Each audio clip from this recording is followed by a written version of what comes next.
Welcome to Focus on Albany. I'm Cynthia Pooler. My guest today is Greg Aidala, and Greg and I are going to talk about politics in the city of Albany. You'll laugh. Yeah. So, have you recovered from your run?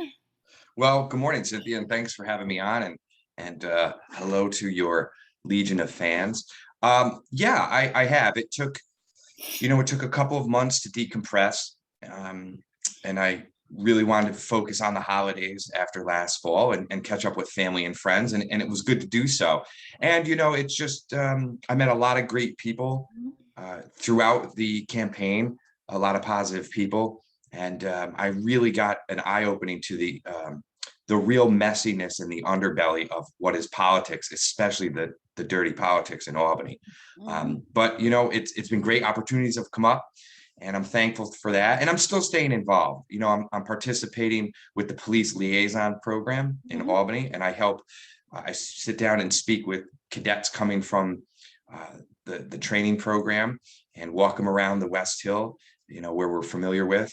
And so it's been great to continue to give back, and to do so from the outside, because I think really you truly can get more done from the outside than you can on the inside, um, of this grotesque business that is politics in Albany. So, what was the most important issue that you learned from your run? Well, I could say this: no matter what color, white, black, Asian, Puerto Rican, and wherever I was within the city, no one wants to live, work, or pray in fear. And there was a lot of fear going around with the rise in crime, the lack of accountability from this administration that continues today.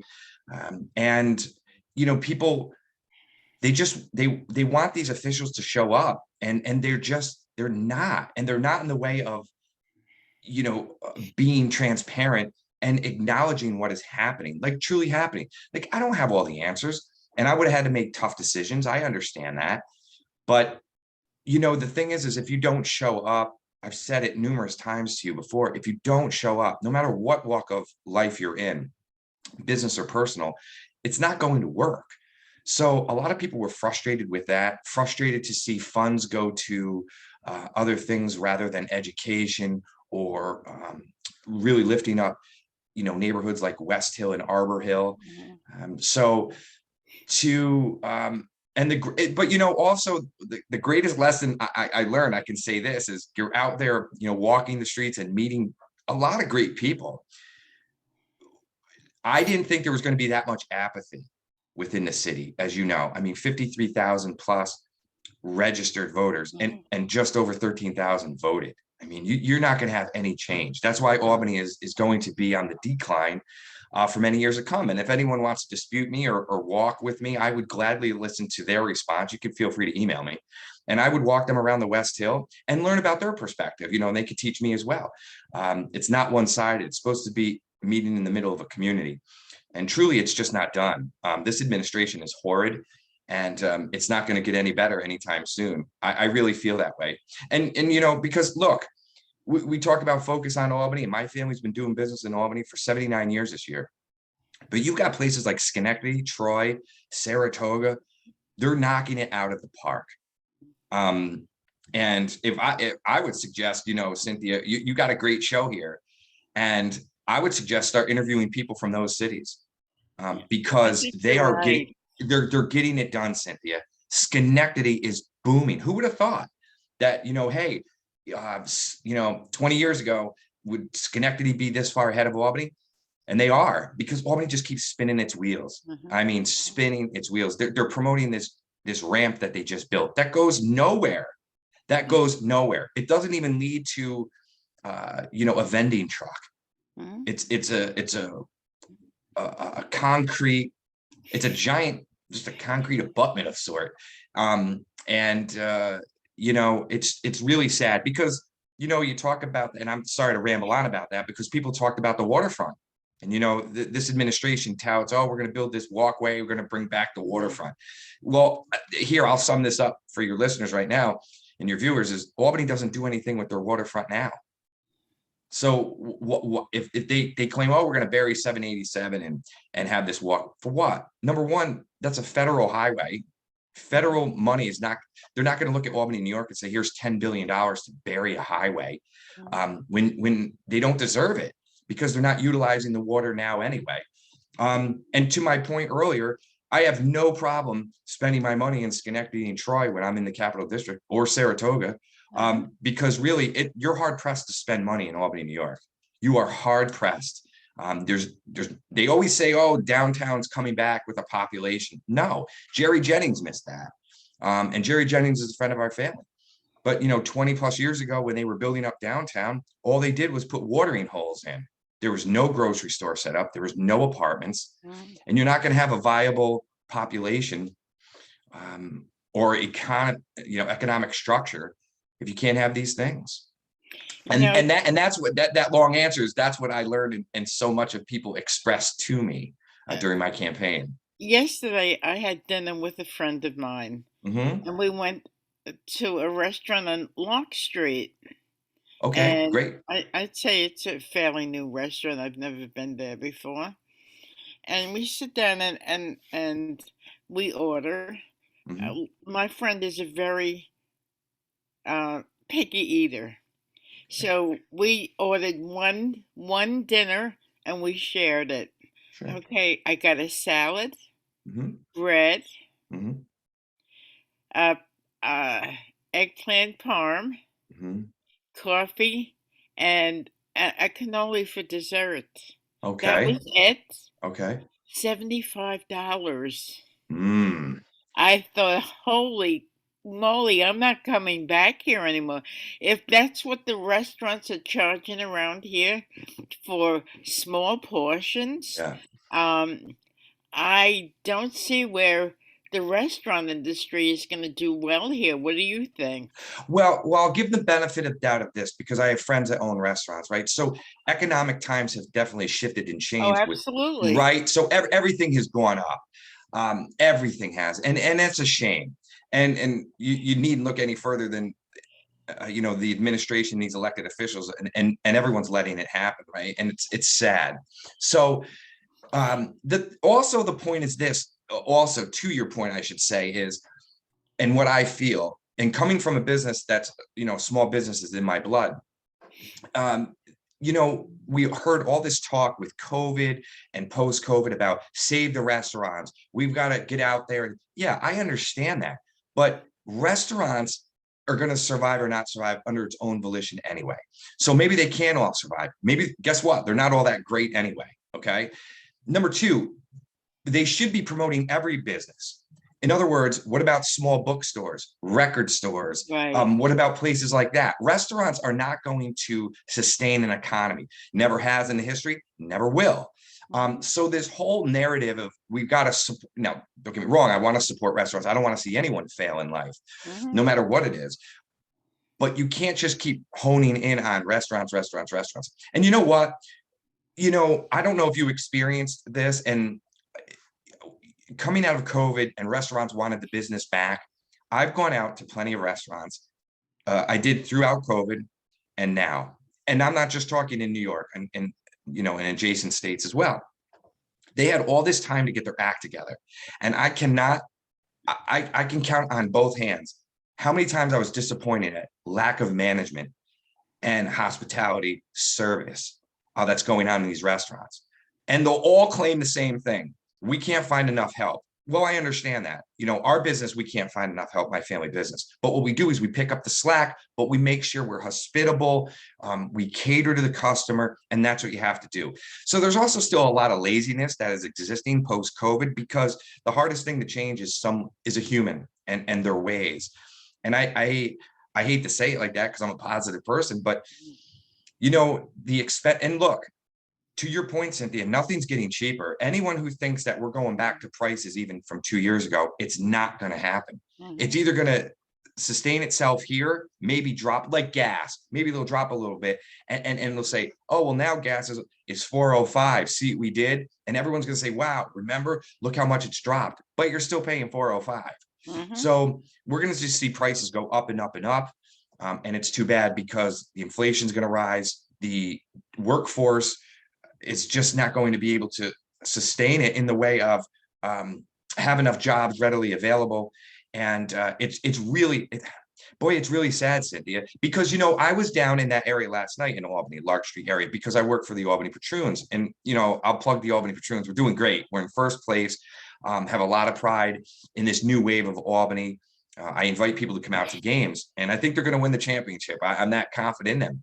So I have a small luxury working with the patroons to park in the parking garage across the street from the Armory.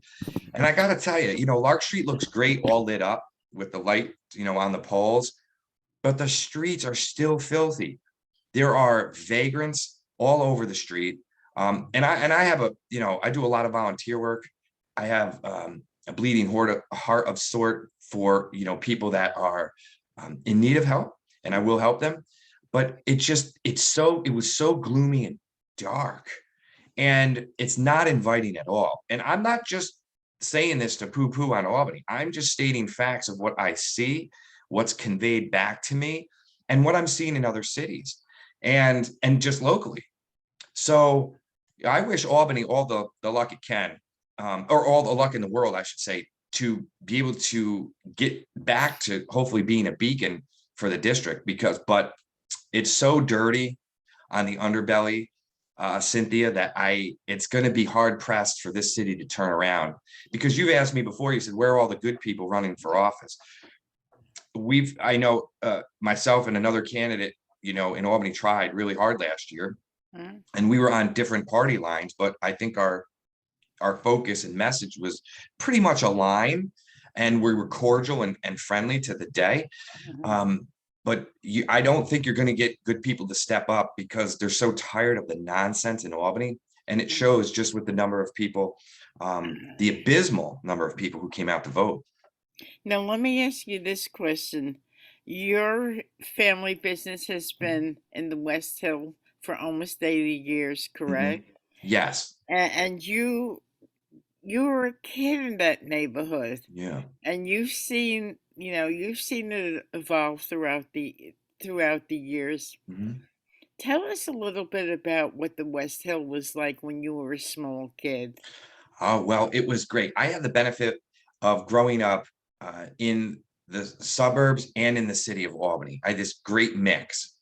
And the West Hill, we're on Quail Street for your listeners, right in the beginning of Quail. Our business is Quail Auto Sales. And on this strip was so much fun. I'm looking out. This is my office, so I'm looking right out over the street now. So over on the corner of Clinton and Quail was a place called Hurley's. I don't know if you remember Hurley's by chance. That was a really famous restaurant in Albany. And then we had, over to my left here, was Risco's Tavern. There was the YMCA was at the end of our street at Livingston Ave, where Christopoli brothers had resided until a couple years ago. There were multiple little markets. You could walk. There were, behind us is Bleecker Stadium. You're familiar with Bleecker Stadium. Mm-hmm. So there were little pubs there. And this street was alive. There were people walking all the time to get to restaurants, to see friends. We have the Fireman's Hall is our neighbor here on Quail Street. That's where the firemen's have their parties and receptions.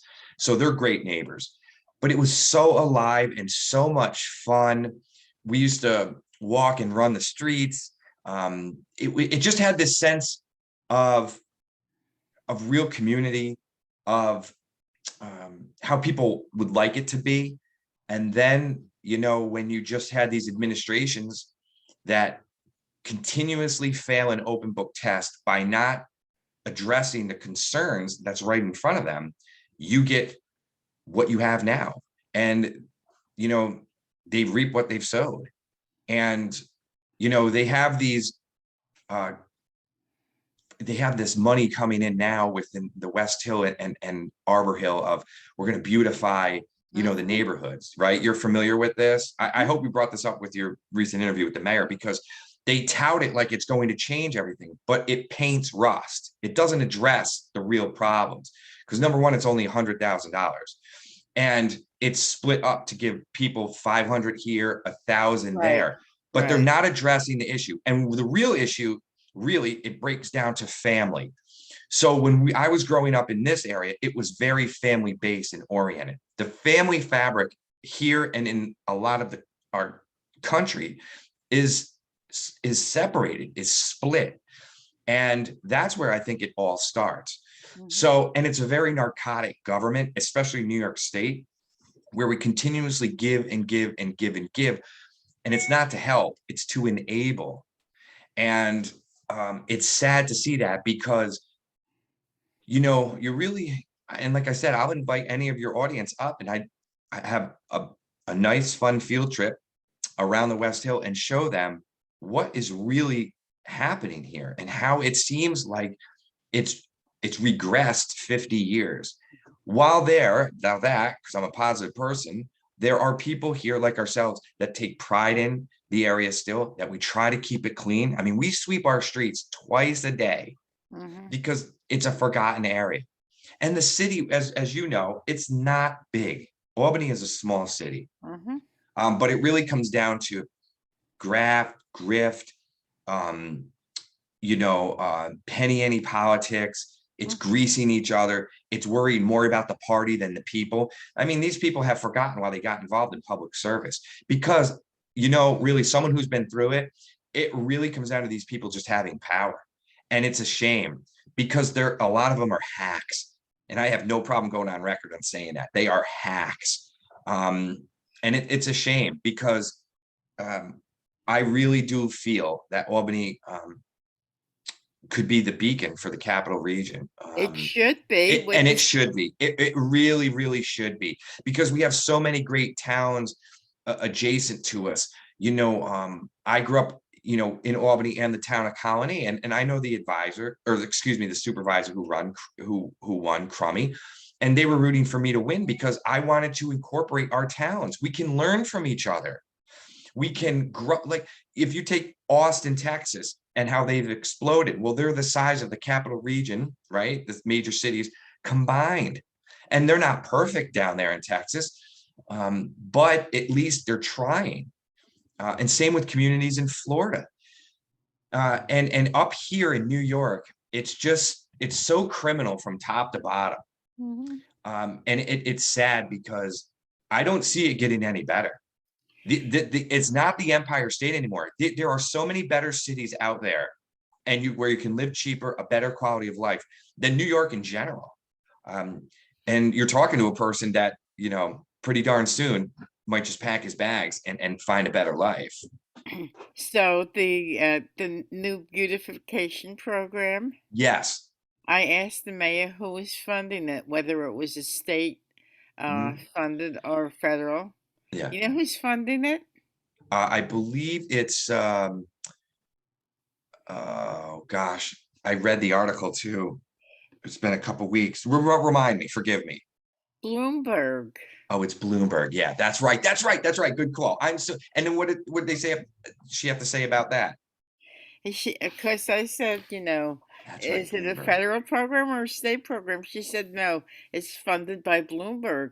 And Yeah, if you remember, the mayor had endorsed Bloomberg during the primary last year. that's right. So what happens? Thank you for reminding me about that. That's great. That's a good tidbit because see, that's the archetypical example of everyone scratching each other's back. And Albany should be embarrassed. That mayor should be embarrassed, but she's not because she has no conscience and there's no accountability towards her. They always give out an empty cup. They're a broke city giving in, handing an empty cup just to find money any way they can, which there's no pride in that. It's basically an allowance. It's basically like, here, you helped me. I'm going to help you. And don't forget this when it comes to scratching my back when I need a political favor. Folks, that's all it's about. That is all politics is about. Other than that, I cannot tell you what they do during the day. I couldn't tell you. Mhm. And they should be more transparent. Every public official, especially mayors, USA, should have either a radio show or a call-in show like this where they can take calls. Everyone should hold their feet to the fire. There should be definitely accountability, and they should show face. But there's no pride. They're cowards and they're gutless people. And I'm going to say the majority of them are. Not all of them. That would be unfair. That would be completely unfair. But the majority of them are, and it's Albany is the archetypical example of corrupt politics to the core. So when you decided to run Mhm, and you started walking the city, mhm, now you were born in, well, you were raised in this area. mhm. Um, you grew up in this area. Yes. And as people talked to you, were you surprised at their mindset? In regards to, Just living in Albany. yeah, there was a push and pull. There were people that had, generations that grew up and went to city schools and that nature, and you try to romanticize the past in a way, and they're trying to hold on tightly to that. You also had people that were giving it one more chance, and then they were out. I met people along the way that owned property in Albany that said, if this administration is elected back in, we're moving. And they did. They sold their property. I followed up with these people. I followed up with most of the people that I spoke to. They moved to the suburbs, or they moved completely south. Some people moved to the Carolinas and to Florida, and they said, we're done. We'll come up in the summers and visit Saratoga. They're just bypassing, circumventing Albany. They have no reason to stop in Albany. I mean, really. You know, the mindset is, and they're bewildered, they're beaten down. And also what I got is, we feel nothing's going to change. Well, nothing is going to change when you have 13,000 people come out and vote, which was 4,000 less than the previous election. Mm, So it's getting worse, Cynthia. mhm, And I don't know what to do anymore with these upstate cities. And you get no help by the media. The media is completely slanted and biased. You got the Albany Times Union, which is, in my opinion, a horrible piece of um, hack journalism. You've got the news outlets, which, and I'm saying these people have been pretty fair to me over the years, because I just speak the truth and I just stay true to message. I don't claim to have the panacea, or or have this arrogant ego about myself. I don't. I'm just speaking what I see. And there's nothing that holds, no media out here holds these administrations feet to the fire. And I can prove that in the way of, if you watch, and I did a lot of this during the campaign, if you watch what's going on in Chicago, then local news, and that's a big market, they actually really push the mayor. I mean, they really hold her feet to the fire, and they want and the people demand an answer. Up here, they don't. They acquiesce. Here's another shooting in Albany. mhm, Now here's Bill with sports. They gloss right over it. mhm, And that's why, in my English degree, I took, journalism classes, and we were taught the complete opposite of that. But what happens is, as you know, Cynthia, you get in this streamline of working for a paper, they acquiesce, they push agendas. It's the same thing with, these administrations, and they deserve better, because they're on your tax dollar. And where are your taxes really going in Albany? The streets aren't getting much better. They're dirty. There's potholes. Are there pockets of nice places in Albany? Absolutely. There's mhm. beautiful neighborhoods.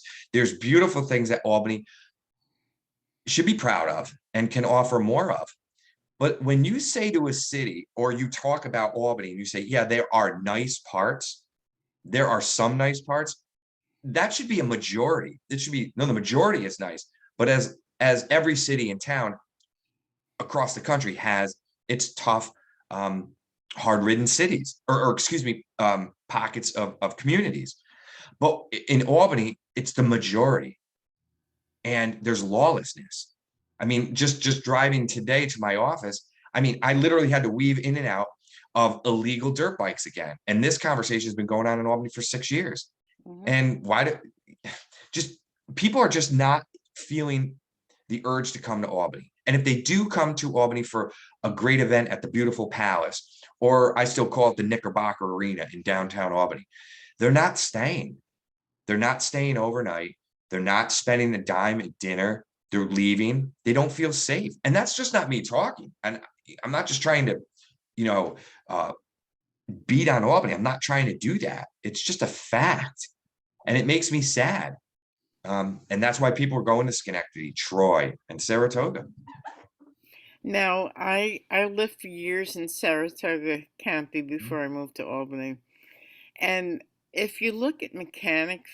Mechanicsville is a dying city. Hmm. But all around there's Malta, there's Clifton Park. You know, every area is thriving, and Mechanicsville is getting closer to death by the day. Yeah. So it's this it not necessarily just Albany, it's Right. other cities too. Well, that's true. And right. So my point is, if with Albany, and as you feel this way, Albany should be the beacon again. We can Correct. actually help each other. Like, let's instead of spending, and I've been part of these conversations with Center for Economic Growth. Well, we're going to spend $100,000 and bring a consulting firm in to see how we can beautify Albany. Why? Why not pick up the phone, take a ride up to Saratoga and say, who did you folks use? Maybe we can get in touch with them, help us so we can help each other. But they don't, because it comes to ego. There's no humility. They all fight each other. They can't get out of their own way. That's the problem. These Mm-hmm. areas cannot get out of their own way because they're stubborn, as opposed to just letting go a little bit Mm-hmm. and admitting that you don't know everything, and Mm-hmm. bring in people that are passionate, positive, and that want to make a difference for their community. Because if this trend continues, Cynthia, as you know, people are going to leave more in droves. They're going to leave, and you're not going to keep young people here with high taxes, Right, crime, right. and everyone talks about, oh, the weather's not good. Well, that's a bunch of malarkey, because Montreal has 3 times as cold weather, but Montreal is one of the hippest. It's one of my favorite cities on the planet. It's a great Mm-hmm. city, and they know what to do with the cold. So Right. everything's an excuse maker here, and they don't. I like I say, Cynthia, I cannot tell you for the life of me what these elected officials do during the day. I really don't So know. we're just about out of time. So plug your Yeah. radio show. Yes, thank you. I have a new radio show. It's called That's My Time. We air it on Magic 590 AM and 100.5 FM through Albany Broadcasting. Really excited about that. I take guests that are very passionate and positive, that have a national outreach, that they're based in the capital region. In studio guests. It's an hour commercial free. I'm super excited about it. You can stream it online as well. So if you go to that'smytimeshow.com, you can learn all about that, read about my sponsors, and it's so much fun. I have a lot of fun, like I do with you, Cynthia, with my guests. It's really great. And if I can say, we've known each other going on well, this is what, 4 years. So we're about 4.5 years into our Right. friendship. And you do such a great job. And I'm so happy for you with this new platform with YouTube. And you keep doing your thing, because you're a voice that really truly matters and really truly cares for the city and the region. So keep going, Cynthia. Thanks, Greg. You're Uh, thank welcome. thank you everybody for listening. And if you like this show, subscribe to my YouTube channel. Thank you, Greg. Have a great weekend.